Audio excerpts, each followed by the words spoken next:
Hi.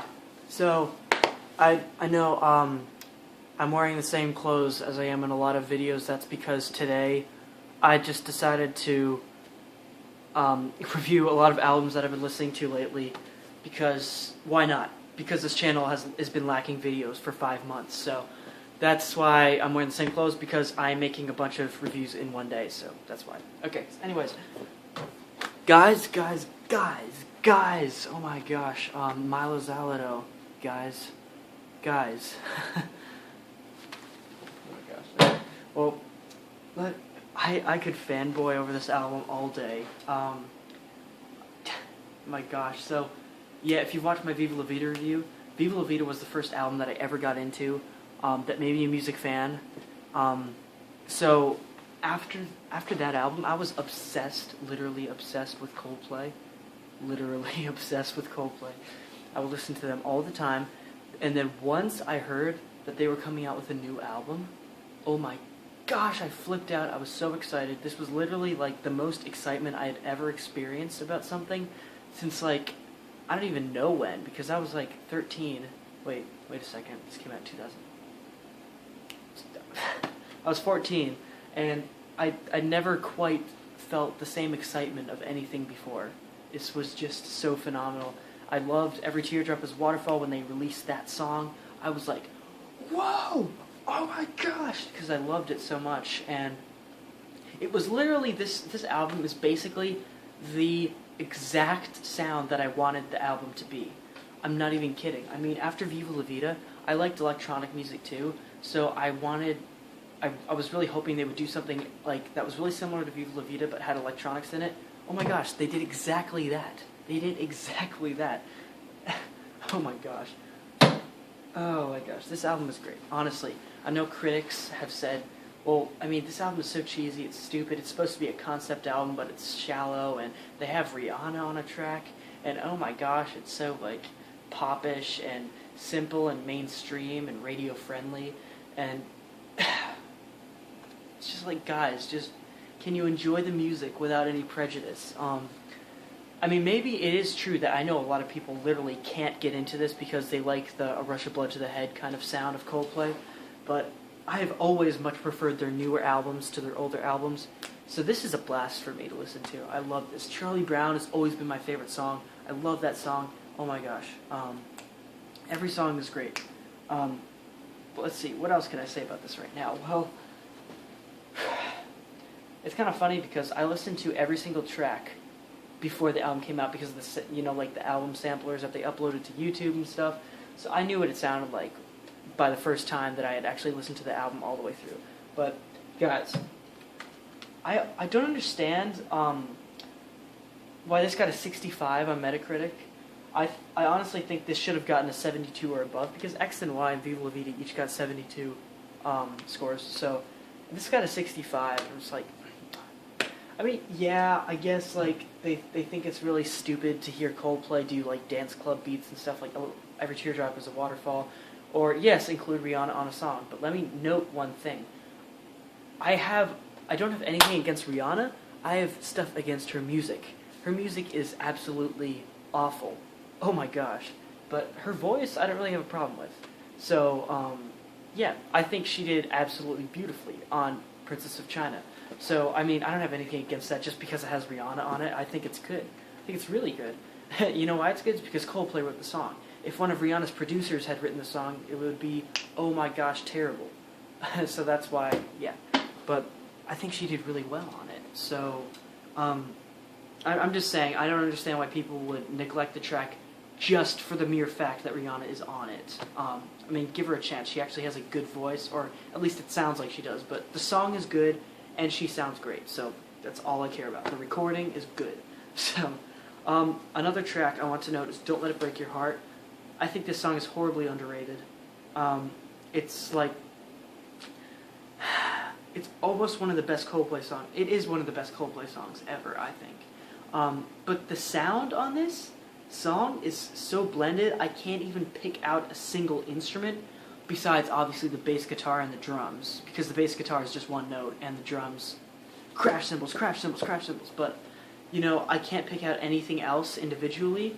So that's what I love about the song. And Chris's voice is so held back, and it sounds like he's really shouting out, but the instrumentation, the blended, heavy instrumentation, the haze is just so thick around him that you can barely hear his voice. But I really like that because it sounds like he has to cry out like even louder to get his message across. But that's a beautiful song, and I really like the synth pad that they had at the end of that, where the band is out and it's just that synth pad doing the chord progression. I really like that. It's a fresh sound. I've got to say, it's really good. Okay, one track that has never fully impressed me is Up With the Birds, but like at first I was like, I really did not care for it at all, but now I listen to it more and it's actually really good. I just think that the lyrics are weak. Like what's the ending lyrics? It's like a simple plot, but I know one day good things are coming our way. You know, good things are coming our way. I think that is a really cheesy lyric line, I've got to say.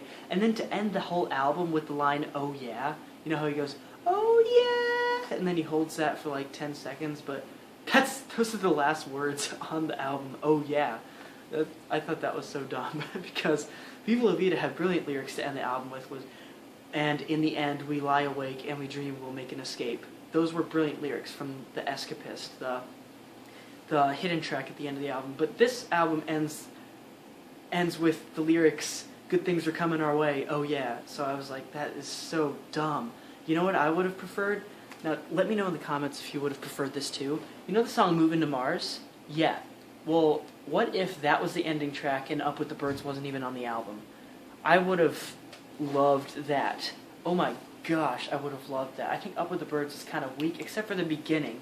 The beginning where it gets all atmospheric and Sigur Rós kind of type sound, you know what I'm saying? When it's just Chris Martin singing all the atmospheric, like sonic soundscapes and just all these synths just like fluttering around your ears. Yeah, that part is really cool. And then when the guitars come in, it just sounds like water, like dribbling down like a creek or something. It's just so full of life. And then when Chris starts singing there, it's great. But it's just when he starts singing the lines, "Good things are coming our way," I just don't really like that part. But I gotta say, most of that song is really good. The production is great too. But I'm just saying, some of the lyrical content overall on the album is a little bit under what's expected, but actually, when you look at it, it's pretty good. I mean, Paradise, the lyrics are honestly very, very shallow, but I've got to say, great message. I mean, it's really nice message. And that song is great, but I've discovered that I listen to music for the instrumentals way more than the lyrics, so I don't really pay attention to lyrics that much, but when they're bad, I notice, like in Up With the Birds at the end. The rest of the lyrics in Up With the Birds are good, but I think they sampled some of the lyrics from a Leonard Cohen song. I think, not all the lyrics, but like a line or two, so I'm just like, what's the point if it's just a line or two, but whatever. Oh gosh, see, I could talk about this album all day, but I need to make this video short enough so that you don't click off before I'm done, but... Oh, one more point I want to make. Major Minus, the coolest thing Coldplay has ever done. I'm not even kidding. That song is the coolest sounding music they have ever made. I mean, think about this. The vocal effect on Chris's voice. Whoa, that's cool. The drums. Whoa, that's cool. There's not one snare drum hit in the whole song. It's all rim shots. It's really cool. What else was I saying? There's like a timpani or something kind of drum in the beginning with the bass. And, oh, what else? What else was there? Oh my gosh. The guitar solo at the end. The biggest mind blow you'll ever get from listening to Coldplay is a guitar solo at the end. It's so cool. Oh my gosh, it's so cool. This is the Coldplay jam out song, honestly. That you could just picture Chris just jumping around on stage with the acoustic guitar, Johnny just going to town, guys just standing there all cool, and Will's just banging the heck out of the drums. I mean, you can just picture them in this song. Just, oh my gosh. And the little atmospheric Brian Eno bit in the middle is gold. I love that. So, guys, honestly, if you're looking for Coldplay to do something really interesting with music, well, listen to this album, but listen to Major Minus in particular. Because if you're not a Coldplay fan, just listen to that song. I think you'll be wowed. Definitely. But if you're not a Coldplay fan, then why would you watch this video? Whatever. Okay, guys, I think I'm done. This album gets a 9 out of 10. It's so good. It is so good. 9 out of 10 is really a great rating, I've got to say. This album deserves it.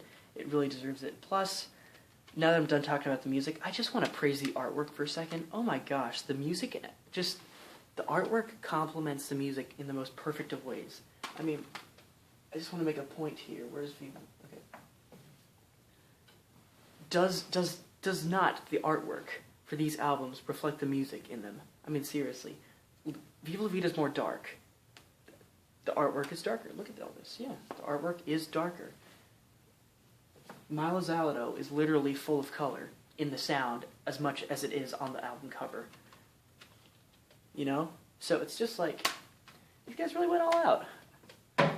I enjoyed this album a lot. It's my favorite Coldplay album. It's in my top 10 favorite albums I've ever heard, so 9 out of 10, Coldplay Mylo Xyloto. Let me know what you think, guys. See ya.